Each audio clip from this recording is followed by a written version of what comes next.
recording, we can share it later. Good afternoon, everyone. This is Stephanie Cardos with the Washington Food Coalition. This is Lunch and Learn, a webinar series through the Washington Food Coalition, and today we're talking about working with farmers. I have everybody muted right now. I'm going to keep you muted until the end of the webinar when we have questions. Okay, so I'll go ahead and get started. Which arrows? Oops, there we go. So I figured I'd start with the farmer's perspective on purchasing the seed. This is some quotes from the Growers Roundtable report from last year. I'll just read off the first one. If farmers didn't grow food, they'd be on food stamps, like they'd be in the food pantry line.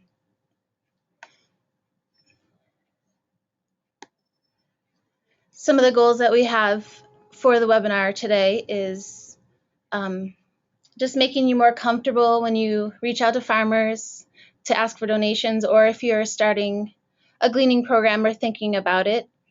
We're going to cover how to reach out and make initial contact, how to keep and grow your farm contacts, and benefits of working with farmers and the drawbacks, and some best practices.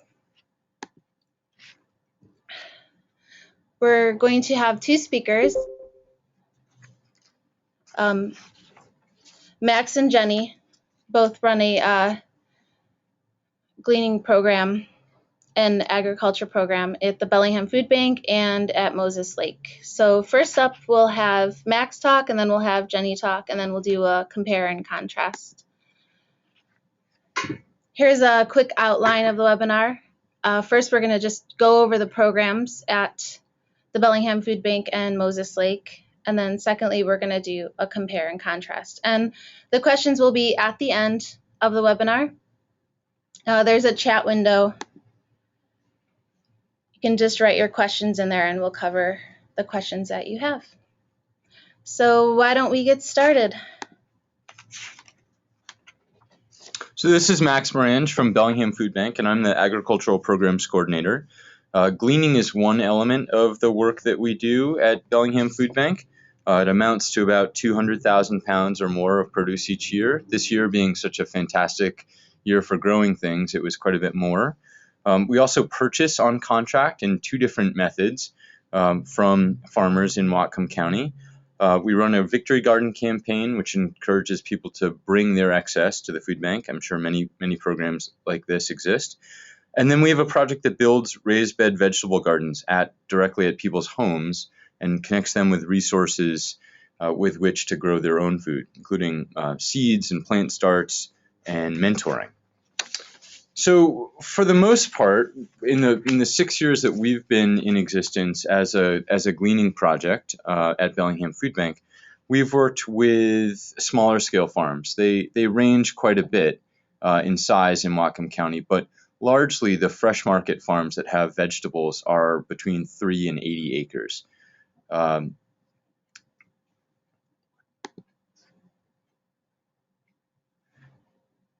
And so the majority of the work is directly with the farmers themselves. After 6 years, it's gotten to be quite a comfortable relationship with those farms, and it's really fantastic from my perspective to be able to have that direct contact. The larger scale donations that we do work with, they might be agricultural, or they might be fish, or they might be something having to do with people producing or catching food.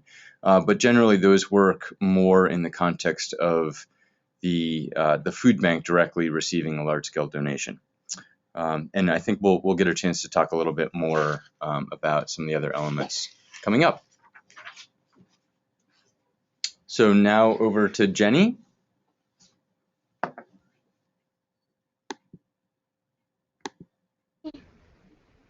Oh, there we go. Can you hear me? Yes. Yes, perfect. Hi, this is Jenny with Community Services of Moses Lake. We are a little different than Bellingham in that we deal with mostly mid-scale and larger farms. We do have 4 different plots throughout different communities here that all of the produce, they are all in community gardens. Well, most of them, except for one. Uh, Sections of those community gardens that people have gotten together and decided to donate all of that produce. It either goes to senior centers or food banks in each of those communities. We've also done a Plant a Row for the Hungry, which is similar to the Victory Gardens that Max mentioned, where we have gotten about 300 local residents to either plant extra in their gardens for donation or to just start growing vegetables on their own.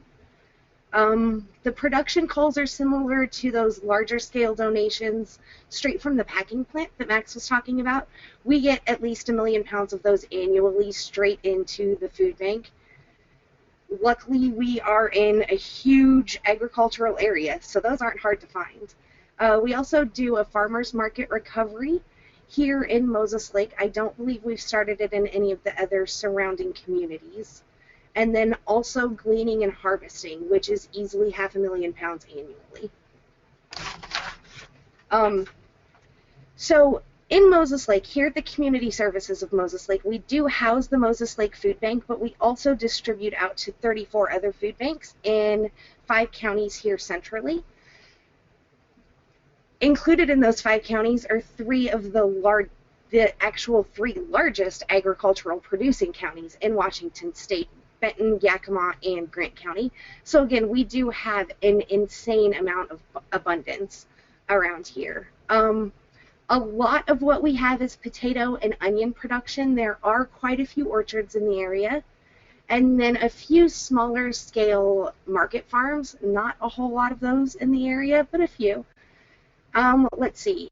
We work very closely with a group through the Senior Center here in Moses Lake that are gleaners. They pay an annual membership fee to go out and harvest for themselves and then donate a small portion back either to the Senior Center or the food bank.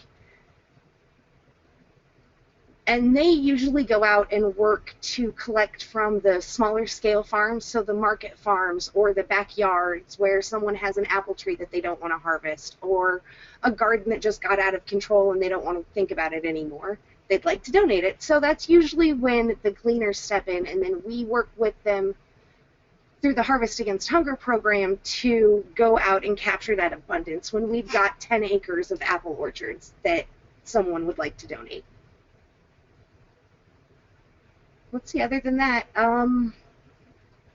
community services, yes, tends to focus generally on the huge harvests and, again, the donations directly from packing plants. We are blessed in this area.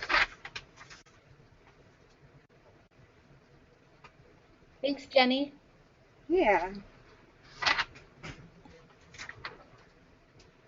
So for the next part of the webinar, I wanted to have a little compare and contrast between Bellingham and Moses Lake because they work with such a different variety of farmers, and it covers quite a bit, big farms and small farms. And yeah, so for the next part, we're going to cover the different styles of farmers and farms in each area, the drawbacks, and the good things about the farmers and some best practices. So we'll move back to Max. So there's really a lot of similarity. I would say in many ways there's more similarity than there is difference in between the farms that we work with in Whatcom County and those that Jenny's talking about. However, one of the things that I've found most advantageous to working directly with a small scale farm is that there's really one person who knows everything about that farm. They know how to start that tractor, which has no signals or any sort of writing left on it because it's been in the rain for 50 years. They know where all the equipment is. They know when stuff is ready. They know what they're not going to sell. You can just directly work with that one person. I was actually picking up a different item yesterday in Whatcom County from a much larger producer. And I think it was emblematic of the situation that you might face if there's not one point of contact. I was first at a receiving desk, and then 4 different warehouse operators later, I moved the truck that I had and then talked to 3 more people, and then we got loaded up.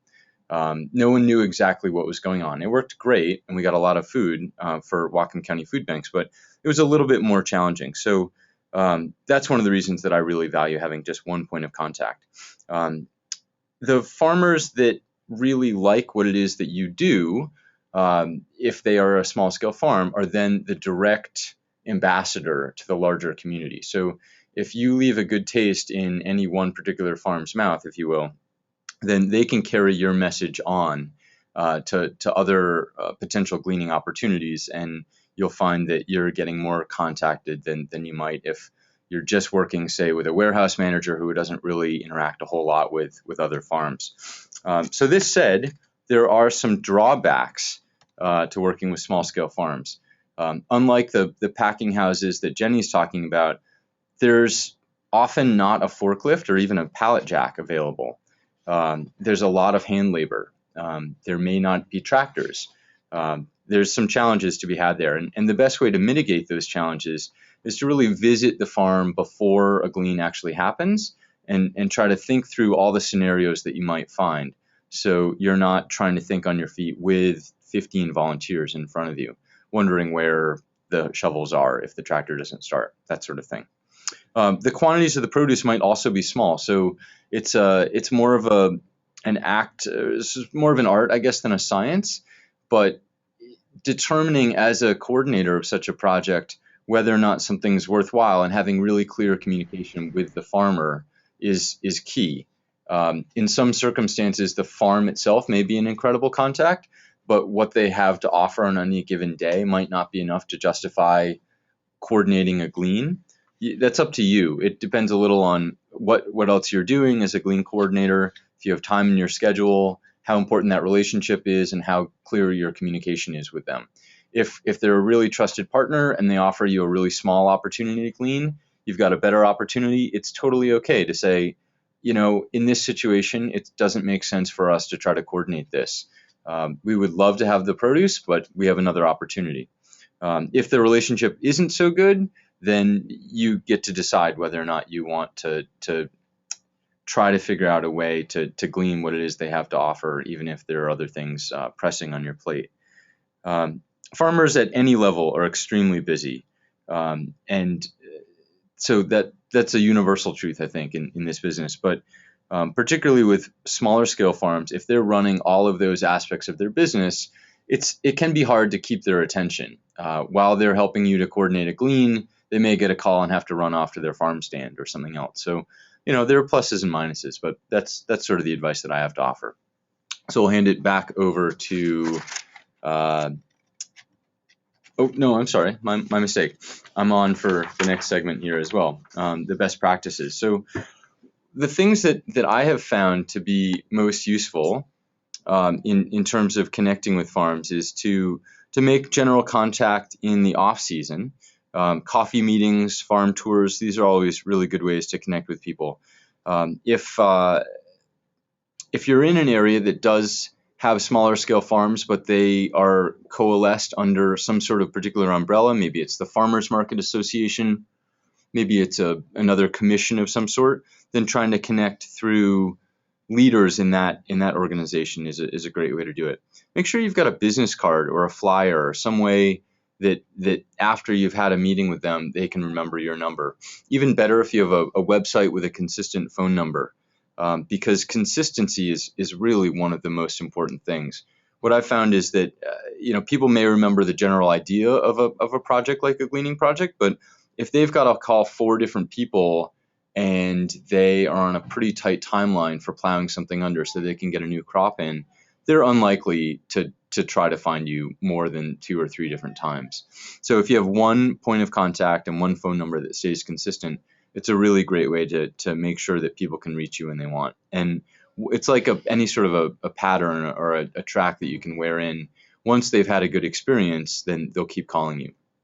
To that point, overpromising your organization's ability to glean is really a good way to rub farmers the wrong way. So if they call you with 50 acres of corn to glean, chances are, unless you've just got a mammoth core of volunteers that could go out and help harvest, you're not going to be able to do all of that. That's a really important thing to remember. And if it's not a donor that you already have a relationship with, then making sure that they know to expect what you're capable of doing is an important thing.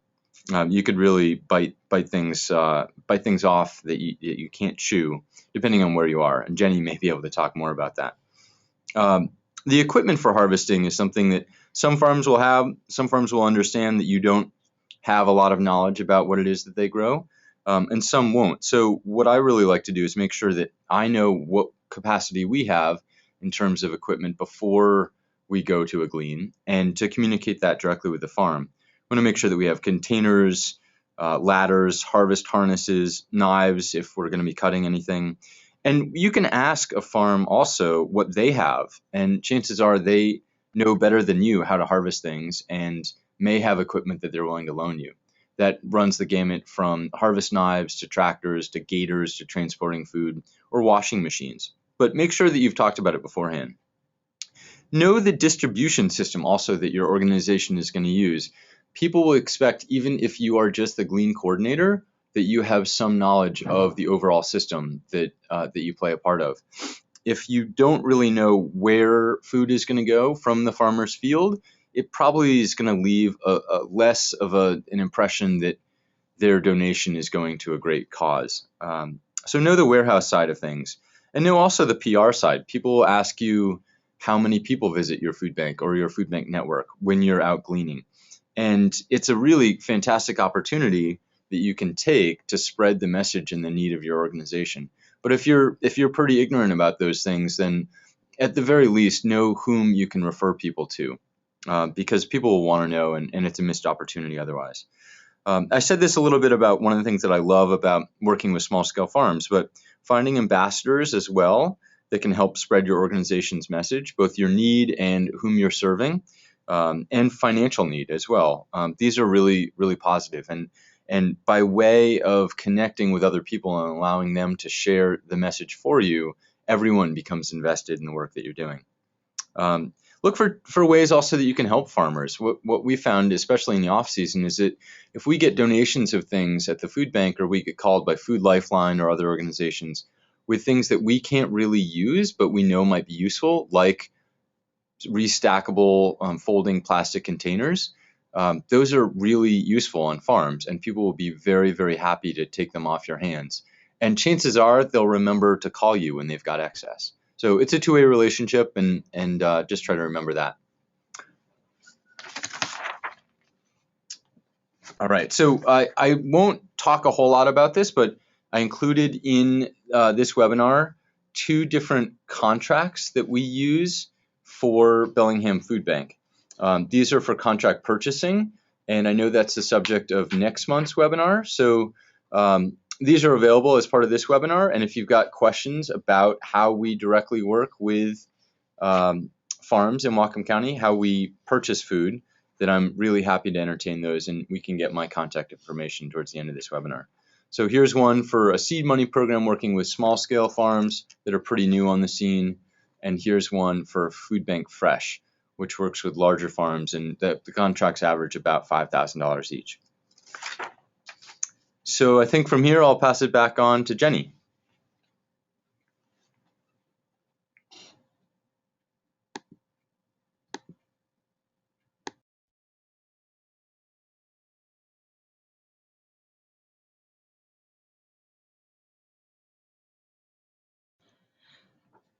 Hey, Jenny, you're up.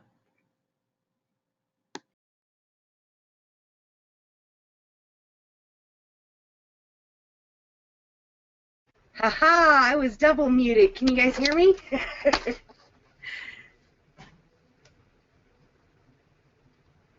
Yeah, we can hear you. Yes, I hope so. Okay, good. Thank you, Max. Let's go ahead and jump right on in. One of the biggest benefits to working with the large-scale farms in this area is the amount of abundance we have.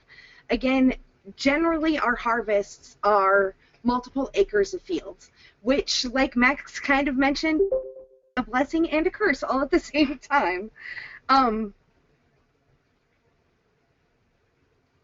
Knowing where all of that goes is also an important step in there. Another great benefit is having one contact or one farm where we can go and get multiple varieties of the same crop.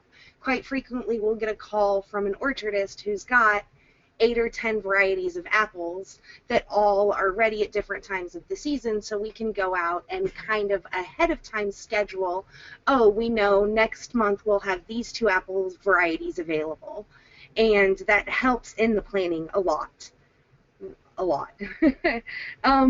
Farm equipment is almost always available when we're on the larger scale farms. That is very helpful. Again, always going prepared with whatever tools you can take is the best practice to do.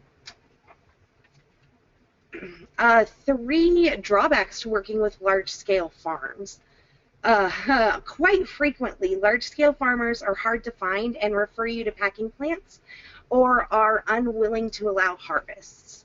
I have learned that it is imperative to carry a copy of the Bill Emerson Good Samaritan Act, and also very helpful there's a 2-page brochure that I think the USDA put out with that kind of explains the Good Samaritan Act and what liabilities are exempted.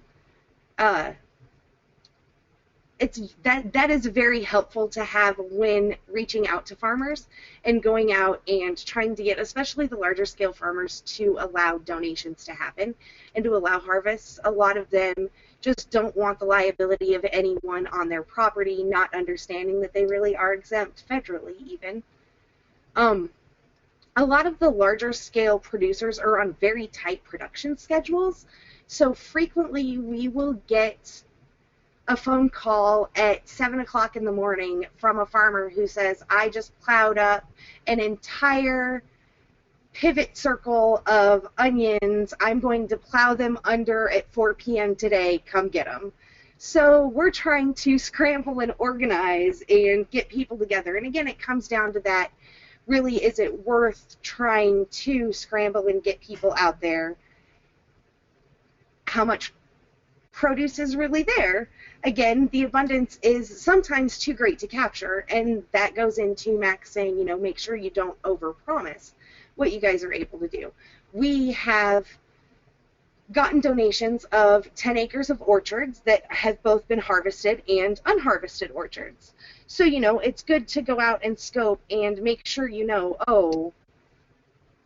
is it worth it to try and get a group together to go out and harvest an orchard that's already been harvested, that there's maybe an average of 5 trees or 5 apples per tree, but you're looking at quarter-mile long orchard rows? Do people really want to go out and lug 10 apples halfway down an orchard row? Not generally. So that goes into a lot of the best practices. One of the biggest things you can do is advertise your program and the willingness to glean as much as possible before and throughout the season. I did a lot of the outreach here in Moses Lake through the Plant a Row for the Hungry program. We got about 200 pounds of vegetable seeds donated from different companies throughout the U.S., and that's a really good icebreaker and gets people in the wintertime thinking about gardening and their good fresh fruits and vegetables. And getting out there and harvesting also. Like Max said, it is very good to seek out and meet with farmers on the off season. They are extremely busy come March, April at the latest. They are not going to have time to talk to you most of the time around here. At this time, I can't get farmers to talk to me, so it's really best to try and catch them right after the holidays and before it gets busy for the spring. I've had a lot of success connecting with local food banks. Again, we cover 33 food banks locally, and we do work with a lot of the smaller communities. So I have been able to build upon existing relationships with those other food banks. Always make sure you've got good storage space and can handle any produce you guys are bringing in. Like I said, when we go out and we do 10 acres of orchards, it is a script. Sometimes I have to stop and coordinate and make sure that, okay, if we bring 25 bins of apples in, we're going to have somewhere to put those bins of apples, or maybe we can get another food bank to come and meet us out in the field or even here and distribute stuff. We have had amazing success connected with Northwest Harvest and also Second Harvest and moving those abundant quantities. Here in Moses Lake, we have had to draw the line and make sure farmers understand the difference between the gleans with the Senior Center Gleaning Group and the harvests through Harvest Against Hunger for the food bank.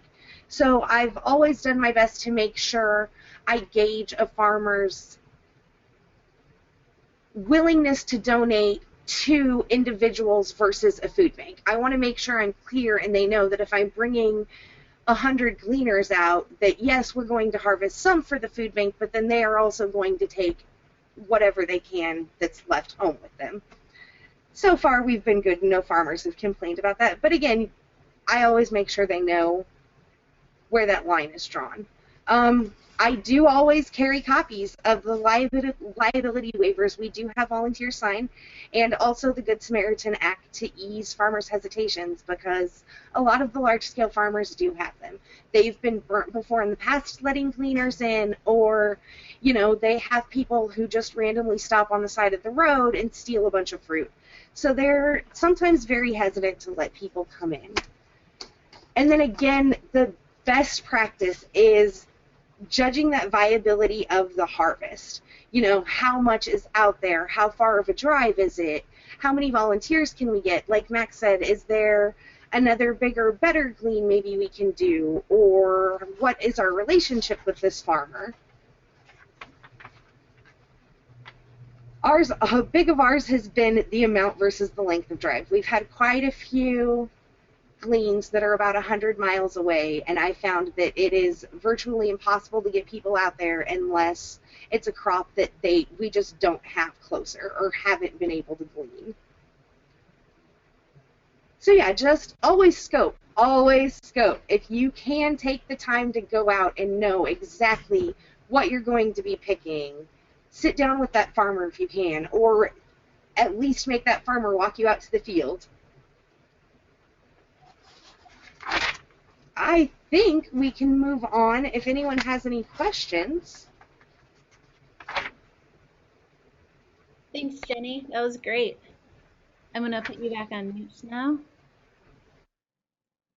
And next up, we've got the chat window is available for questions if anybody wants to type a question, and we can read it and have our experts answer. I also wanted to make a note that the Washington Food Coalition does have a 2-page handout for our members on the Good Samaritan Act that a lawyer wrote for us. So that's to specifically hand out to farmers. So the chat window is available if anybody wants to ask a question. If there's no questions, we can just move on. We got some additional resources here if you're interested. We did get one question. Ray asks if he can have a copy. If you want to send me your email, I will